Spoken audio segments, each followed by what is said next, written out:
So I'm Iggy. I'm doing ShapesXR presentation. It's a prototyping tool. Some of you may have heard of it, some of you probably have not heard of it. But I actually am not employed by ShapesXR. I am just something they call power user, because I realize you can invite people into your world and you can prototype them so quickly. So yesterday, Gabriele, who some of you may know from ShapesXR, reached out to me in a casual way. Hey man, would you like to do a presentation on ShapesXR? And I obviously jumped on occasion, then realized, I have to take a presentation in front of all of them. So now here I am after spending half an hour because designing this. I design, prototype, and communicate impact projects. And ShapesXR as a prototyping tool has really opened a lot of potential for me that was not there before. A lot of ideas that were just stuck in my head now are out there and people can interact with it. And, coding for hours only to realize it's pointless sucks. And some of you who are developers know the pain. And that is a true pain. What you sit out there and you've been crunching that thing, and I see some smiles in here. It is true. It sucks, because then you're like, what's the point of any of it? Like, I'm just gonna go and kill myself. And then, existing tools have not really been sufficient in conveying XR, VR ideas. We've been designing a lot of stuff for 3D on 2D planes, and obviously that kind of leads to a lot of mistakes, a lot of misconceptions, a lot of confusions. And it's not just on development side, it's also on the communication side. When you have bigger teams, bigger projects, in XR, it's always like, hey man, you just imagine there's this thing that's gonna pop out there, if you don't have a right tool to visualize that in a professional way, people will not take you seriously, and there are obviously gonna be delays, problems down the road. And something that I found really interesting is that iterating on ideas in XR has been heavy on developers. Now, with a tool like this, you can really go into a Shapes and get an app to a point where you not only have a concept, very clear idea of what the application game experience is, but you also have a community in there with you. You literally can invite people to your prototype before it's even ready. And that is actually mind-blowing, and I'm doing it as we speak. So what if there was a tool like that? Funny enough, there is. The ShapesXR, right? It's a really, really cool tool, and the way they go about building community and interacting with community is also very, you feel supported, but nothing's gonna say it better than their promo video of their new version, so I'm just gonna play it for a sec. There has been a lot of new additions, new features that they've added to it.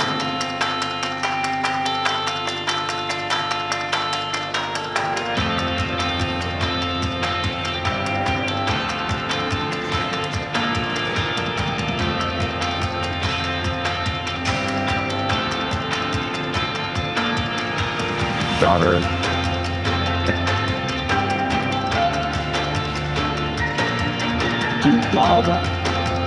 It's just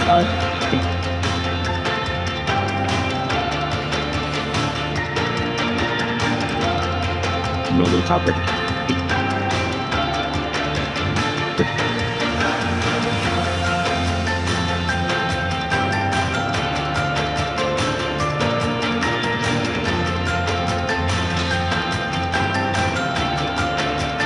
Children.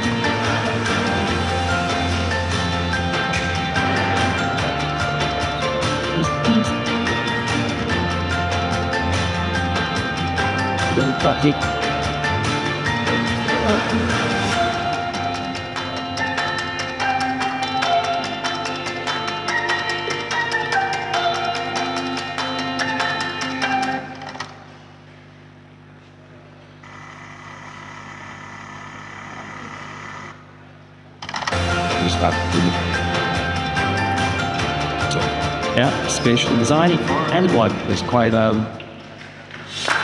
it's quite spot on. Okay, so let's get down to business. Where and how to use ShapesXR this hackathon domain is. By the way, I'm a hacker too. I'm still looking for a career. Glad you read it. Pretty funny. Research, ideation, low fidelity prototyping, team review, high fidelity prototyping, typical process.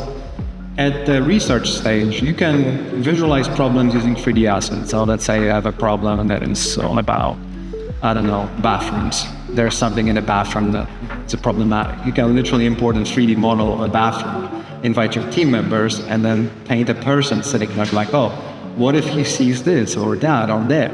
And you can import, not just your team members, but also stakeholders who are not familiar with XR technology.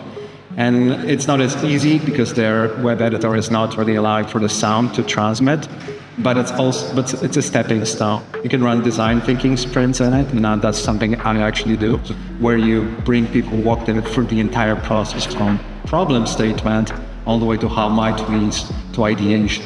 And you use research, you discover stuff, you recapture insights. And one of the ideas that I've seen, one of the prototypes, was actually putting the entire research paper the person done inside ShapesXR, and then the person invited us to kind of experience this space. It's really cool way to see research through a new lens, expand on it. Gabriele actually made a list of like this 200 XRs, I think it's more now. So if you want to check it out, it's a kind of Notion database. If you just want to like see how other people are using XR.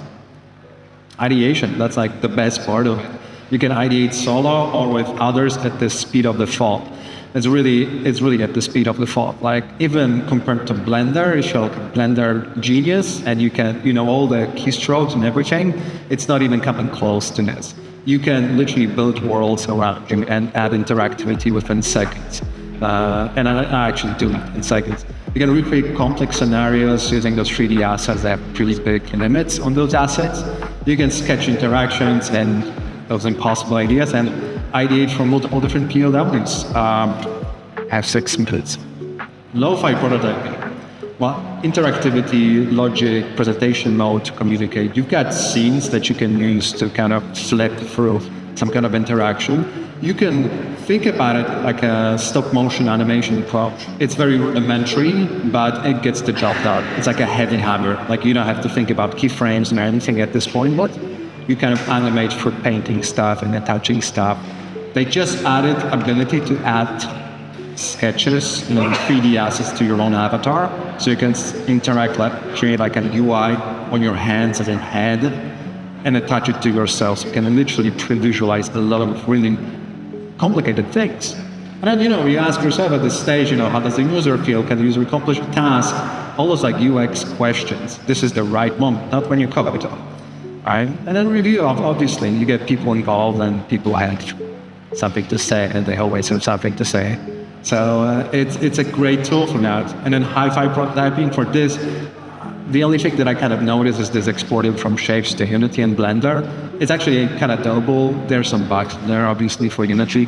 But you can literally create a world and then export it and use it as a 3D model for the Unity. So to a certain point, you can use it as a tool, right?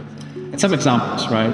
All of those examples are coming from this weekly Feedback XR session that I run on every Wednesday in XR.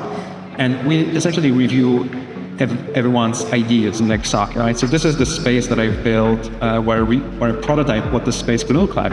But this idea is actually a firefighter dashboard. Like firefighters would use it to kind of navigate the space and assign resources when the fire is happening. Then you would have, something like this, which is a quantum computing game. Alexis, an architect, he created this whole concept to explain and educate. John and Nasek, well, just genius. He was explaining to us how robotics and XR mixed together. It wasn't necessarily an idea in a classical sense. It was an experience or an app. It was more a way to teach us using spatial computing. Then, note-taking, application. Paul Hoover, who was a design lead at ShapesXR, created this whole concept of some kind of like game interaction that, here with a language school project that we've like witnessed and experienced at the very early stages. The design sprint that I mentioned with you, and the architecture school that I just started to prototype 2 days ago. And all of those things, music tools, dancing gurus, and other applications that are So I'm just going to show you a short video of that event. This is what it looks like, and for me, that's the true power of ShapesXR compared to like Mesa, for example, where you really get the right people early enough to see them in the space, in the experience that you experience. And obviously, this is a facilitated event where all of you are invited.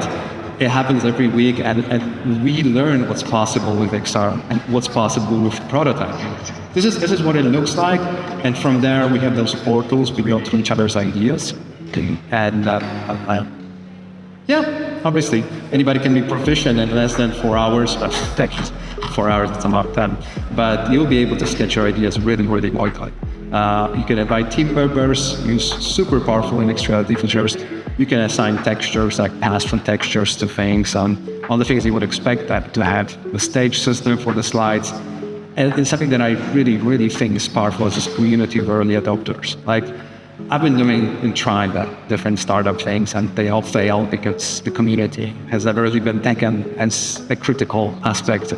And now building something with community as like, you guys actually build this with me in such a special way is is obviously awesome. Some quotes. Okay, that's enough time for quotes. Some studios, I put mice together, just enterprises, 2 minutes. That it's going to speak more about the capabilities of this platform. Okay, so you can see all those like XR, all those like spaces. This is what the main menu looks like. Let's create a new space.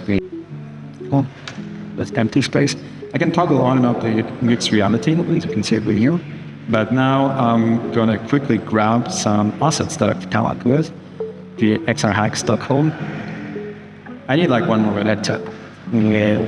Okay, so first one I was like, the monastery, obviously, wins my heart so far. So I don't know if it actually, no, you don't have monastery, you only have a castle. But then, right, so this was like, I've created this using the slowness SDK really quickly. Right, I can prototype some kind of a cool interaction with it. I can bring way more models into this thing.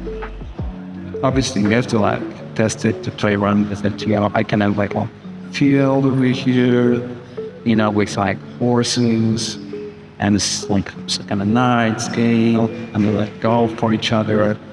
And then suddenly I'm one of the knights. They're like, okay, what do I do with this? Right? But then maybe I will start attaching things to myself. I'm not going to do it right now because this is going to take a little bit too much time. But even like architectural pre-visualizations, you can really, go as wide, as big as you want to, and as small, as granular as you would prefer. There are a lot of cool things in this, and interaction is still something that I'm exploring.